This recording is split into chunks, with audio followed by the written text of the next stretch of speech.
అంబులతోని ఇండ్లు కూలిపోతూ ఉంటే ఇక్కడ రేవంత్ రెడ్డి ఏమో బుల్డోజర్లు పెట్టి ఇండ్లు కూలుస్తూ ఉన్నాడు. హైడ్రా పేరిట, మూసీ పేరిట. ఏ యుద్ధం లేదు కానీ రేవంత్ రెడ్డి బుల్డోజర్లు ఇక్కడ పేదల ఇండ్లు కూలుస్తూ ఉన్నాయి. పేదల మీద రేవంత్ రెడ్డి బుల్డోజర్లతో యుద్ధం చేస్తూ ఉన్నాడు.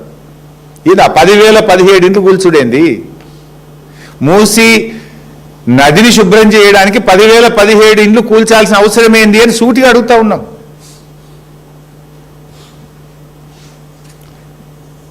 రాహుల్ గాంధీ గారేమో బుల్డోజర్ రాజుకు వ్యతిరేకమని దేశమంతా తిరిగి చెప్తాడు. మరి రేవంత్ రెడ్డి కూల్చే ఈ బుల్డోజర్ రాజ్యం రాహుల్ గాంధీ కనబడతలేదా? రాహుల్ గాంధీ నువ్వు దేశానికి ఏం చెప్తావు? నీ మాటలు ఒకటి ఉన్నాయి. ఏ రాష్ట్రంలో అయితే నీ కాంగ్రెస్ పార్టీ అధికారంలో ఉందో దాంట్లో పూర్తిగా నీ ముఖ్యమంత్రి నీ మాటలకు భిన్నంగా ప్రవర్తిస్తున్నాడు. ఉత్తరప్రదేశ్లో జరిగే బుల్డోజర్ రాజుకు, తెలంగాణలో జరిగే బుల్డోజర్ రాజుకు తేడా ఏమున్నది? ఆడగదే ఇండ్లు గులగొట్టుడు, ఈడగదే ఇండ్లు గులగొట్టుడు కదా. మరి నువ్వు ఆడ పోరాటం చేసినావు, ఇక్కడ నీ ముఖ్యమంత్రికి ఎందుకు మొట్టికాయలు వేస్తలేవు?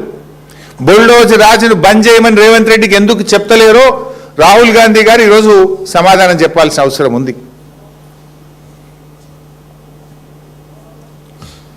ఇవాళ ఇంకా చాలా విషయాలు కూడా ఉన్నాయి. బట్ నేను కొన్ని ఇలా డాక్యుమెంట్స్ కూడా ప్రజల ముందు పెట్టదలుచుకున్నా. సూటిగా స్ట్రైట్ క్వశ్చన్స్ రేవంత్ రెడ్డి ప్రభుత్వానికి ఒక 8 ప్రశ్నలే అడుగుతాను, ఎక్కువ కూడా అడగదలుచుకోలేదు. చాలా ఉన్నాయి కానీ డీటెయిల్గా మళ్ళీ అసెంబ్లీలో మాట్లాడతాం. I have a straight 8 questions. ఇవాళ ముఖ్యమంత్రి మరేదో ప్రజెంటేషన్ ఇస్తున్నాడు, దాని సంగతి ఏందో చెప్పాలి. నేను రేవంత్ రెడ్డిని అడుగుతా ఉన్నా, మూసీ నదికి డిపిఆర్ వచ్చిందా? ఇప్పుడు నీ ప్రాజెక్టుకు నువ్వు చేయబోతున్నటువంటి ప్రాజెక్టుకు డిపిఆర్ ప్రిపేర్ అయిందా? డిపిఆర్ ఉంటే పబ్లిక్ డొమైన్లో పెట్టు, ప్రజల ముందు పెట్టు. ఒకవేళ డిపిఆర్ ప్రిపేర్ కాకపోతే ఎందుకు నువ్వు పేదల ఇల్లు కూలుస్తున్నావు? ఎందుకు ఆ పేద మధ్యతరగతి ప్రజలకు నోటీసులు ఇచ్చి నిద్రలేని రాత్రులు ఎందుకు గడిపేలా చేస్తున్నావు? నేను అసెంబ్లీ డాక్యుమెంట్ మీ ముందు పెట్టబోతా ఉన్నా. ఇది మొన్న పోయిన అసెంబ్లీ సెషన్లో జనవరి 2026. ఇది this answer is approved by honourable chief minister కింద చూడండి. ఈ సమాధానము ముఖ్యమంత్రి యొక్క సంతకంతో ఆమోదంతో ఆ శాసనసభలో పెట్టామని, ఇది శాసనసభలో ముఖ్యమంత్రి గారు ఇచ్చినటువంటి సమాధానం. Question number 1363. The details of the progress achieved regarding the Moosi revitalization project. ఇందులో ఆన్సర్ ఏమంటారంటే, the consortium will study, plan, analyze, design, prepare and submit the following DPR in 18 months from Usman Sagar to Gauravelli and Himayat Sagar to Bapu Ghat. Himayat Sagar to Bapu ghat DPR ఇవ్వడానికి 18 నెలలు పడుతుంది అని ముఖ్యమంత్రి గారు అసెంబ్లీలో ఇచ్చిన సమాధానం. ఎప్పుడు ఇచ్చిన? మొన్న జనవరిలోని. ఇప్పుడు నెల రోజుల కింద, 2 నెలల కింద ప్రభుత్వం ఇచ్చిన సమాధానం ఇది. బాపు ఘాట్ నుంచి హిమాయత్ సాగర్ వరకు డిపిఆర్ ఇవ్వడానికి 18 నెలలు పడుతుంది, మేము ఒక కన్సార్షన్కి ఇచ్చినాము అని ప్రభుత్వం సమాధానం చెప్పింది. అంటే నీ డిపిఆర్ రావడానికే ఇంకా 18 నెలలు పడుతుంది. డిపిఆర్ఏ రాకుండా పేదలకు ఎట్లా నోటీసులు ఇచ్చినావు?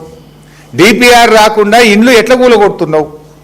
అసలు నీ డిపిఆర్లో ఏమున్నదో తెలియదు కదా. డిపిఆర్ ఏమనిస్తుంది ఏజెన్సీ? ఎంత బఫర్ ఉండాలి, ఎట్లా గాంధీ స్టాచ్యూ కట్టాలి, ఎంత దూరం ల్యాండ్ ఎక్వైర్ చేయాలి, అవన్నీ బేసిక్ థింగ్స్ ఎక్కడ వస్తాయి? డిపిఆర్లో వస్తాయి. There is no DPR at all.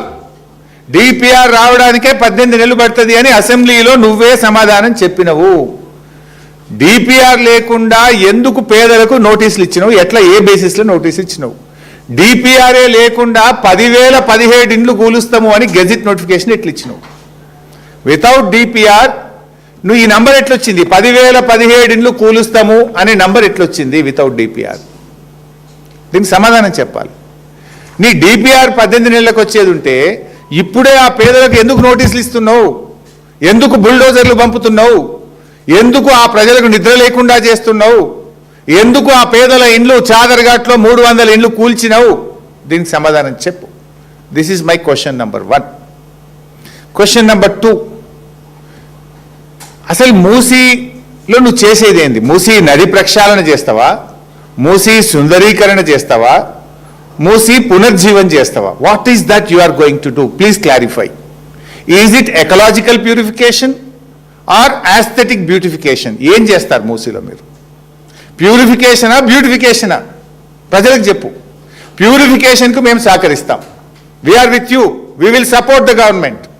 If it is beautification, if it is lootification, if it is demolishing the houses, we will not support. We will not support. You please clarify. ఏం చేస్తావు అసలు మూసీలా? పునర్జీవమా, శుద్ధి చేయడమా, సుందరీకరణ? ప్రజలకు స్పష్టత ఇవ్వాలని చెప్పి నేను ప్రభుత్వాన్ని కోరుతా ఉన్నాను. Number 3, my question number 3.